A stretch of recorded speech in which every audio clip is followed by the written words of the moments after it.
Hey, you almost caught me, you caught me slipping, but you also caught me in the middle of cleaning up this Desert Delight Nectarine tree, getting it ready for next year. We're getting it trimmed up and all set for what should be a fantastic harvest this coming year. So today I'm going to walk you through the entire life cycle of this Desert Delight tree. I'm going to give you the history. I'm going to show you when it was very young, and I'm going to show you through it going through its seasons, starting from before it even had any leaves or flowers to leaves to little small fruit to mature fruit. And then now what we're doing is we're getting it trimmed up and we're getting it ready for next year. Stick around to the end, and I'm going to give you 4 tips on why now is the right time to trim your nectarines, plums, peaches, and cherries.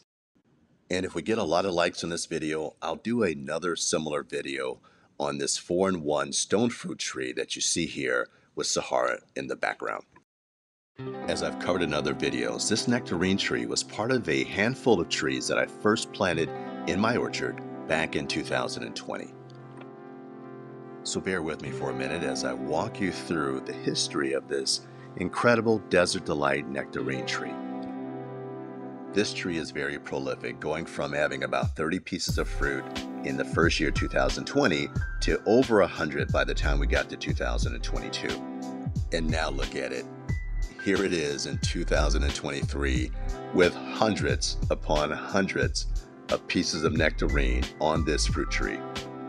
One of the things you'll get out of this video is you can't have too much of a good thing, and there are repercussions for having too many pieces of fruit on a tree.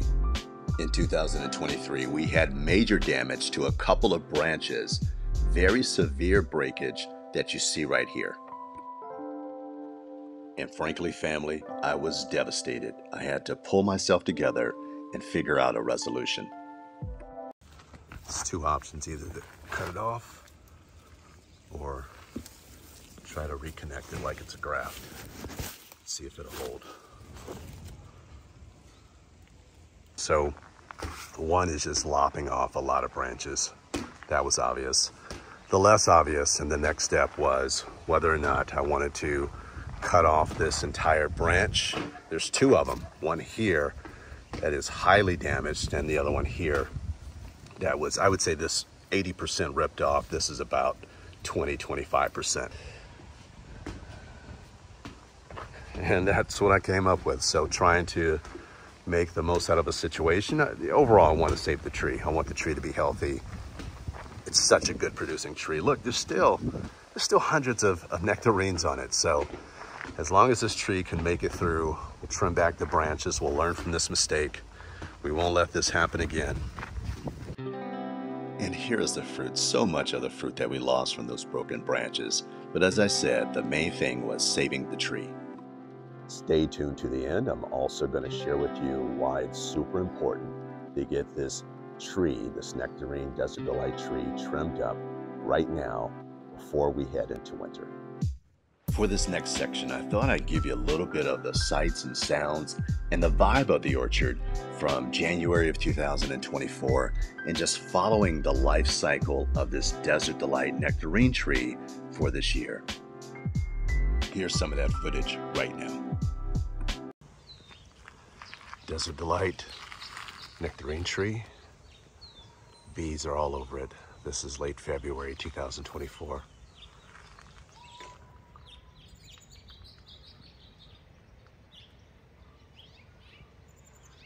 Incredible activity. This tree always produces really well for me. Had a significant limb break, a couple of limbs that broke last year, and it's rebounded really nicely.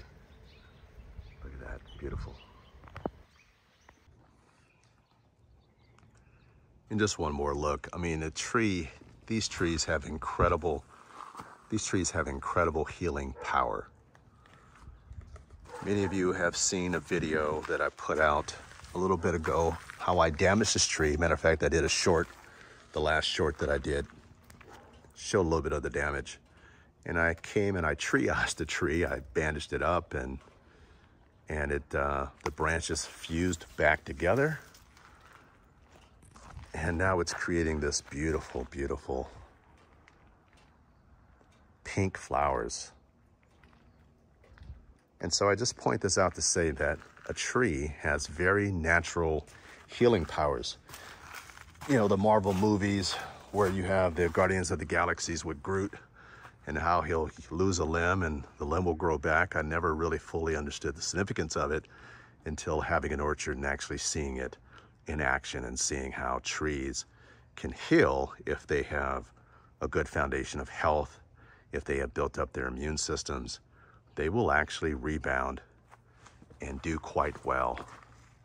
So that's really cool to see. Just an example of, you know, again, keep your trees healthy and they will respond for you, even if they take some damage, even if they get some pressure from the elements, if they get pressure from insects, they can bounce back from that.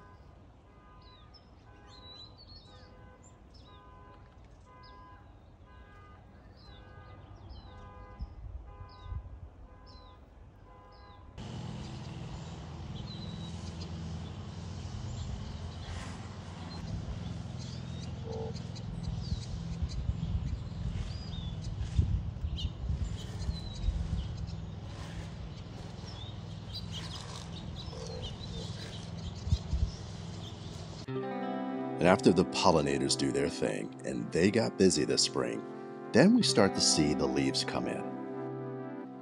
This happens right before we start to see the evidence of the fruit setting. By the time we get to April, we see the little guys start to form. And if you look carefully there, you'll see lots of little fruit beginning to take shape and starting to get a little bit of color. All right, now we're looking on the inside of the Desert Delight. The fruit is starting to grow, starting to put on color a little bit. This is the perfect time that you want to actually pick the fruit off. And you want to do it now for a couple of reasons. One, if we left all the fruit here to grow to the tree's devices, it will actually overwhelm the tree and break branches, which is what happened previously, which is why you see this apparatus with the pulleys keeping everything up. So we don't want to do that. We don't want to make that same mistake. We learn from our mistakes. Number two is that we want to make sure that the resources get focused in the right areas. And if there's a less amount of fruit on the tree, it will focus to growing that smaller set of fruit, and the fruit will be bigger and will taste better. More nutrients will get into it. It'll have better flavor. So those are two reasons why we want to thin our nectarine trees when they're overloaded with fruit. The other thing to think about, just giving you another look from another angle. It's still hard to see from the, maybe from the camera, but from the naked eye, it's quite a bit, which is nice, especially knowing what this tree went through last year. But the other thing is, right now, you don't want it to get much bigger than this because it's going to be harder to pull off. So right now, you can just kind of get in there, twist it very easily, and it should just twist right off like that. But you don't want it to get to a point where that stem gets stronger, and it's going to be more traumatic on the tree the bigger the fruit gets, and the more entrenched that stem and the more mature that stem gets on the tree. So now is a great time to get them off. Once they're about nickel to quarter size, somewhere in that neighborhood, get them off your tree. The last thing is you want to use the 6-inch rule. You want to take the tip of your thumb and your pinky and space it out, and not have fruit in between the tip of your thumb and your pinky. When you're, that's sort of using your hand and your appendages as a ruler. All right, so 6 inches between each one is ideal, between each fruit. Even with the thinning that we did, there is still too much fruit on this tree. The branches are way down. There's just way too much fruit. We gotta do much better next year in making sure we get more fruit off the tree. The fact is, there's more fruit here than we can eat or put in pies or possibly consume. And if we have less fruit, the fruit will be larger and the taste will be sweeter. But hey, this is a luxury problem. At the end of the day, you much rather try to figure out how to make your tree less productive than trying to figure out how to make it produce more. These things are just about ready. What you want to do is kind of squeeze the shoulder. The shoulders are the portion of the fruit that's closest to the stem, to the branch. And if they have a little give, that means they're ripe. The other thing I look out for is for bird pressure. The birds seem to recognize when they're ripe. These things are close, maybe a week away. Oh, that one's super close. I might try that. Ooh, I'm grabbing this one. This one had a little bit of give. We're gonna try that. But this tree has just been a marvel. Incredible recovery. The branches got separated from too much fruit.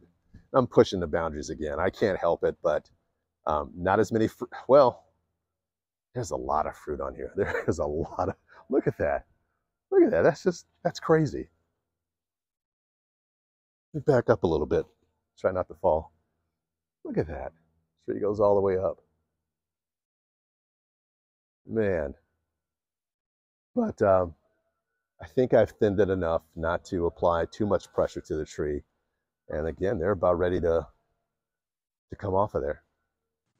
As we wrap this section, the main thing I want to share is that the fruit actually did not taste as good as it did 2 years ago when there was less fruit on the tree, and we actually missed a lot of the ripe fruit due to being on vacation.